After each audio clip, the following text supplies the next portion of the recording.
जब 12 वर्ष का अकाल सम्राट चंद्रगुप्त मौर्य के समय पड़ा, उसके बाद आचार्य भद्रबाहु स्वामी अपने संपूर्ण संघ को लेकर के साथ में चंद्रगुप्त मौर्य को लेकर के श्रवणबेलगोला दक्षिण भारत चले गए थे। मगर जो उत्तर भारत में साधु रहे, उन साधुओं के सामने उनके श्रेष्ठियों ने जो उनके लिए वचन दिया था कि हम आपके लिए हर तरीके से चर्या कराने में सक्षम हैं, वो चर्या कराते थे। लेकिन अब सवाल इस बात का आया कि दिन में जब साधु जाते थे और वो उनके साथ में बहुत सारी जनता पीछे लग जाती थी और वह रोती थी, गिड़गिड़ाती थी, भोजन मांगती थी, तो उन साधुओं को अंतराय हो जाता था। इस अंतराय की विधि को टालने के लिए साधुओं ने एक बात तय की कि हम एक पात्र रख लें और पात्र को रख कर के हम रात में भोजन लेकर के आएंगे और सुबह बैठ कर के खाएंगे, और एक पात्र को स्वीकार कर लिया। इसी पात्र का औचित्य आज तक सिद्ध करने के लिए केवली भगवान को भी, अरिहंत भगवान को भी भोजन कराने की परंपरा मान्यता बना ली।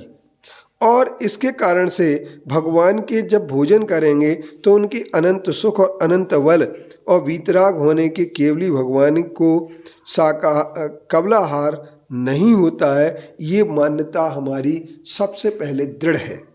चाहे वो कोई भी मत और पंथ का क्यों ना हो, वह यह बात मानता है कि भगवान के अनंत सुख होता है, अनंत बल होता है और वीतरागता होती है। अब एक सबसे बड़ी बात आती है कि जब केवली भगवान को वेदनी कर्म का उदय होते हैं तभी उन्हें भूख लगती है, ऐसा श्वेतांबर मत में कहा जाता है। लेकिन उन्हें भोजन करना क्यों पड़ता है, इस पर संदर्भ में एक आचार्य नेमचंद सिद्धांत चक्रवर्ती जी ने 4 कारण प्रस्तुत किए हैं गौमतसार कर्मकांड में।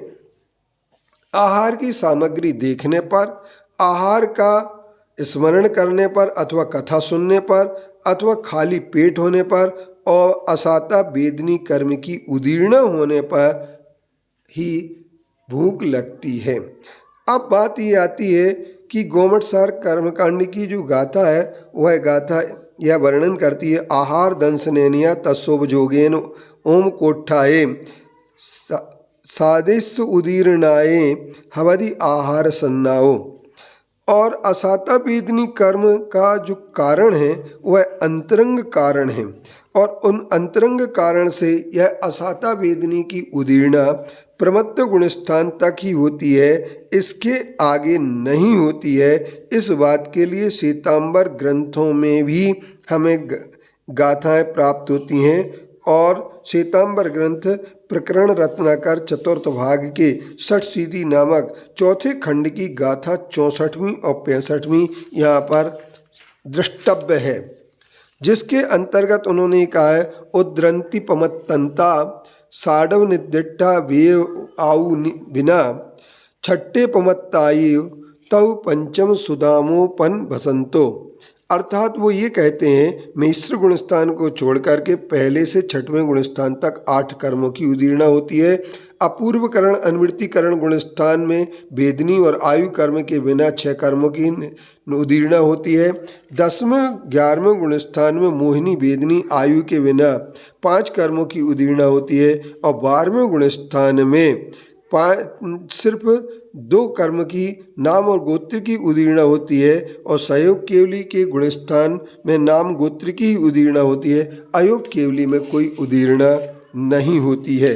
इस तरीके से हम ये कह सकते हैं, कर्म सिद्धांत के अनुसार वेदनी कर्म की उदीर्णा सिर्फ 6ठे गुणस्थान तक होने के कारण से भूख लगने का अंतरंग कारण प्रमत्त गुणस्थान ही होता है अस्तित्व में। अतः आहार संज्ञा भूख की बाधा दोष 6ठे गुणस्थान तक ही रहता है। इससे यह सिद्ध होता है कि केवली भगवान के आहार या कबलाहार नहीं हो सकता है।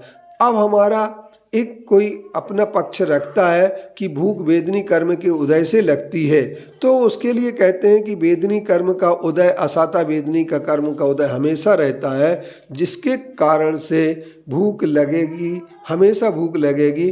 फिर ये एक बात कहते हैं कि भगवान केवली भगवान समोसरण में तीसरे पहर के बाद भोजन करते हैं, जबकि भोजन लगने भूख हमेशा लगेगी तो भोजन जब चाहे तब कर सकते हैं। इसलिए हम ये कह सकते हैं कि केवली भगवान के भोजन करने की आवश्यकता ही नहीं पड़ती है, क्योंकि वे भोजन के बिना ही अपना जीवन संचालित कर लेते हैं। उनका परमोदारिक शरीर होता है, उनके कर्म आहार नौकर्म आहार तो होता है, लेकिन उनके कबलाहार कभी नहीं होता है।